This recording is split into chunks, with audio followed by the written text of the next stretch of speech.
Une institution médico-sociale, une entreprise comme une autre, un EMS ou un foyer de jour voit son activité soumise à de nombreuses conditions cadres. Il s'agit de normes cantonales et fédérales qui définissent de manière contraignante comment l'institution doit fonctionner et comment elle est rémunérée.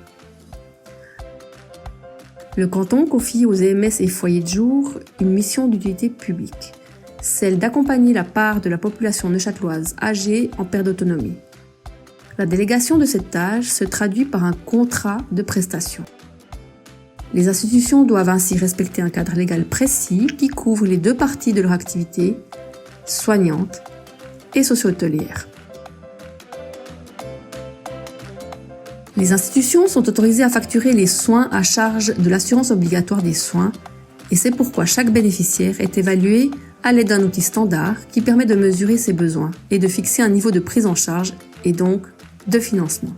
Dans le canton de Neuchâtel, l'outil s'appelle Plaisir pour planification informatisée des soins infirmiers requis.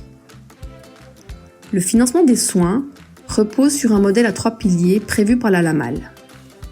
Premièrement, les assureurs maladie via les primes. Deuxièmement, le canton pour la part résiduelle via les impôts. Et enfin, le résident participe aussi jusqu'à concurrence de sa franchise et de sa quote-part, comme n'importe quel citoyen.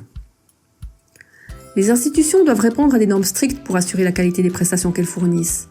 Un personnel suffisant, sous l'angle des dotations, bien formé, sous l'angle des qualifications, et une organisation qui garantit la sécurité et la continuité de l'accompagnement.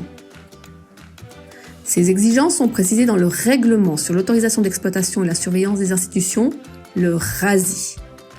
Pour s'assurer qu'elles sont bien respectées, l'État effectue un contrôle régulier.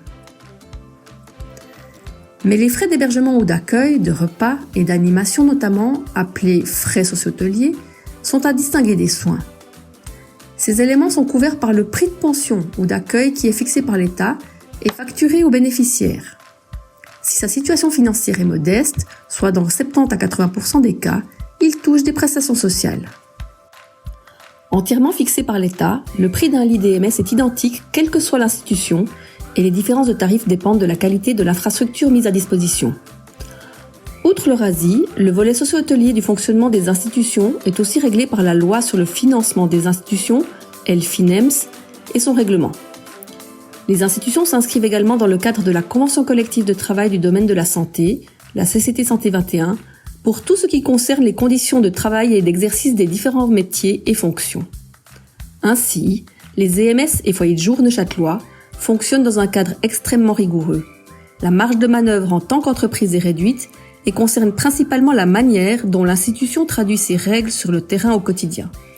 Du point de vue de l'État, ce système normatif et contractuel permet d'assurer un accompagnement accessible, sûr et de qualité pour les personnes âgées qui en ont besoin.